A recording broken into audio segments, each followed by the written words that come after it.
What's up, y'all? So, y'all wanted a review, but I wasn't really in the mood to do it. Not that I wasn't, it's just, I don't know, I got other shit to worry about. But, let's get to it. Wale, the album about nothing, we already know when it dropped. I don't even know how many times I heard this album. Like, I've heard this shit, man, probably no joke. When I bought it, at least 5 times. Since I've been here, shit, at least 10 times. But it's a dope album. I wanted to wait to, review it so it can grow on me a little more. Because I still feel like The Gifted is Wale's best album to date. So comparing this one to that one, I'm not going to do that. But I did enjoy this project a lot. Like, it was phenomenal. I like how he added Jerry Seinfeld to it, and if y'all don't know how they did it, it's just when you hear him talking, they basically had speakers, microphones around the studio and shit as he talked, and he went from there. So I thought that was just dope. If you don't hear Jerry Seinfeld on the album, as far as his voice, the little monologues, it's an excerpt from the show. But let's go ahead. Only feature, you got J. Cole, you got SZA, Usher, Jeremiah, and you got vocals of certain artists within the tracks though, but you have to buy the album to actually know that. But it starts off with the intro about nothing. Definitely a great way to open the album. I love the production all throughout this project. So I don't have to say on every track, I love the production. I love the production, period. The Body record was a bonus track, so I didn't like it. So to me, it's this 13 record. So yeah, anyway. The intro was simply amazing. And when I first heard the album, I didn't know what to expect. I ain't go front. When I first heard it, I was expecting something different. And I was like, all right, cool. I was like, wow, But I keep it lit. The first time I heard it, I was like, The whole album, I was like, wait, what? But you have to listen to it.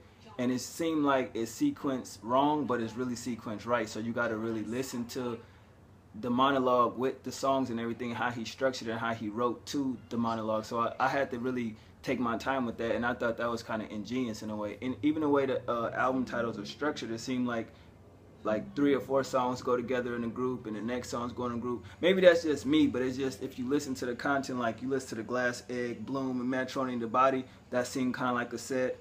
You got the Helium Balloon, White Shoes, Pessimist, The Middle Finger. That seemed like one thing.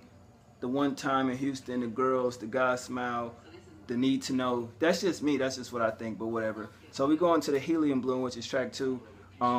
It's basically trying to please the fans. Song about trying to please the fans, trying to grow, addressing critics, etc. Things of that nature. And I actually thought that was a great metaphor for Wale, because if you know his career, you already know that fans are either on, you like him or you don't. And if you don't like him, you don't have a reason to not like him. You don't know. You just say, oh, he's whack or he whatever, but he's dope. So I thought that was a great record. The White Shoes record, the way I took it, it was like, okay, it was about sneakers, but it's really not. It's about the materialism aspect of a certain environment when you grow up in. Like if you take me, grew up in Oakland, where it's like I wanted these $150 shoes, but I want them to make me feel good because of the shit that's going on in my crib. You know what I'm saying? Like you got to go home and be like, oh shit. But it's just like the way the parents do it. They give you all this, material, clothes, shoes to go out into the world where perception is, I guess, everything. But it's to block out the pain that you go through when you go home. So I actually thought that was dope when I actually listened to the record and heard Wale talk about it, because I caught one thing, but the visual for it is different, and that's a phenomenal, video for it. But when he explained the record, I was like, yo, I can identify with that. Not to go on my past, when I was a kid coming up with my mom and my brother and things like that, but it was certain reasons why she did certain shit for us. It is what it is. So I can definitely identify with that record on a personal level, and that's what I like about Wale.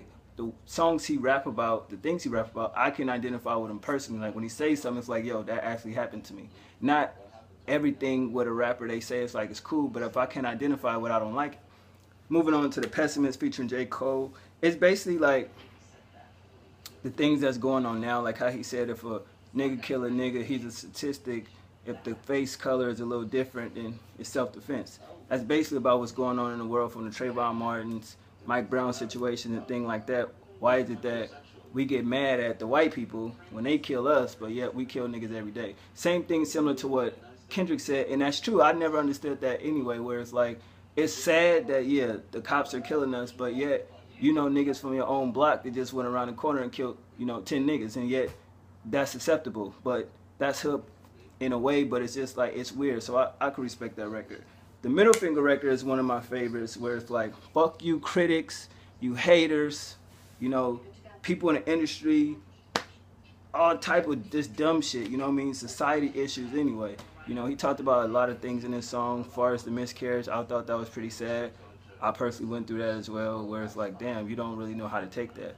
I didn't go the route to where he did as far as drinking and popping pills and shit, but at the end of the day, that ain't really, it's kind of hard to deal with that. You know what I mean? So the Middle Finger is definitely a great record, and it's like, it reminded me of 11-1-11 when he had the record Fuck You, which is another favorite of mine, and I was like, damn, Wale really, his lyrical pen game is phenomenal on this record. And then we go into One Time in Houston. Didn't feel it at first, but I really listened to it, and what it's like, I see where he went with this though, you know what I'm saying? But the way he described it when he was on High 97 is just like, he was just in there fucked up. But if you listen to the record, you know, it's like no time for games, you know, chicks be choosing like that joint, like he said, that joint for everybody, you know, like it ain't just no one specific girl for me, it's like she for everybody. So I definitely feel like that the One Time in Houston record is, if you listen to it, it really goes into something more than what it just sounds like. The Girls on Drugs, of course, that came from the Festivus mixtape. Janet Jackson sample, it's a clean version. It's kind of different to listen to, but I guess it fits the album. But it's just like, every time I hear it and I play it, I'd say the custom version instead of the clean version. But you know what I mean? It's just dealing with women that's going through certain things, to hide certain aspects of their life, so they take pills and drugs to numb the pain or whatever. And I think we all know chicks like that.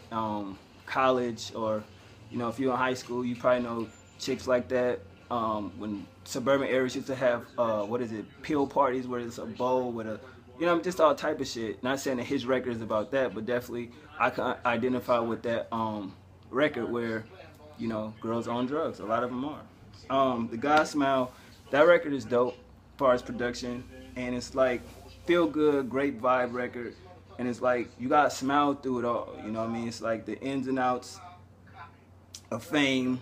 You know what I mean? And it's just like, you listen to it, and as he said, it's like one of the records to where he feels good. He want to wake up and smile, where it's like the first game of the season. You know what I mean? It's a feel-good record, so I definitely appreciate that. The Need to Know featuring SZA is a record to where it's like, where you friends with a chick and y'all talking about having sex and balancing that out. You know what I mean? I don't advocate you sleeping with your friend, because if it goes sour, you could ruin the friendship.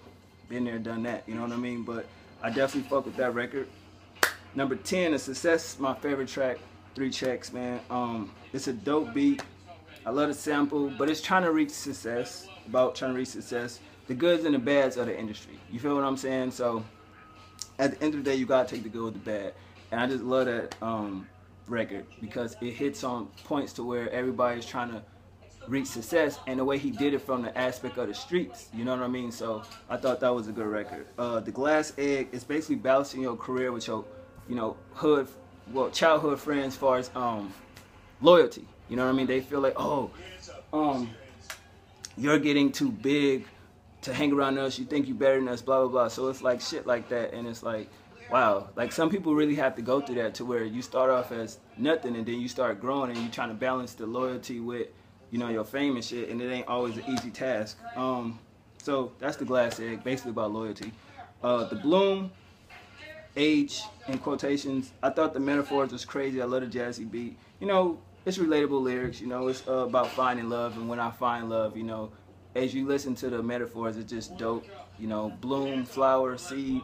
That was incredible. And the last track that I like, The Matrimony featuring Usher, it's just the thoughts on getting married. You know, he talked about things of that nature, the miscarriage yet again, how he dealt with it, the depressing side of it. He fell back from the situation. You know, in a way, you don't know if he's still with the chick or will he not with the chick. So overall, this whole project, it get a 10 out of 10. This should be Grammy nominated. You know, I like all 13 records. Production 10 out of 10. You know, he bared his all in this album, talked about the depression, the ins and outs of the industry, his career, you know, alcoholism, the pills he took, he lost a child, anxiety issues. To me, it's his most personal album to date, and definitely I hope this is Grammy nominated. Not because of Seinfeld, but just based upon that it was a great project, man. So there y'all go. That's my thoughts on it. Y'all don't like it, oh well. The album about Nut and Wale. Stay tuned for more. I'll holler at y'all. Oh yeah, sorry for the lighting.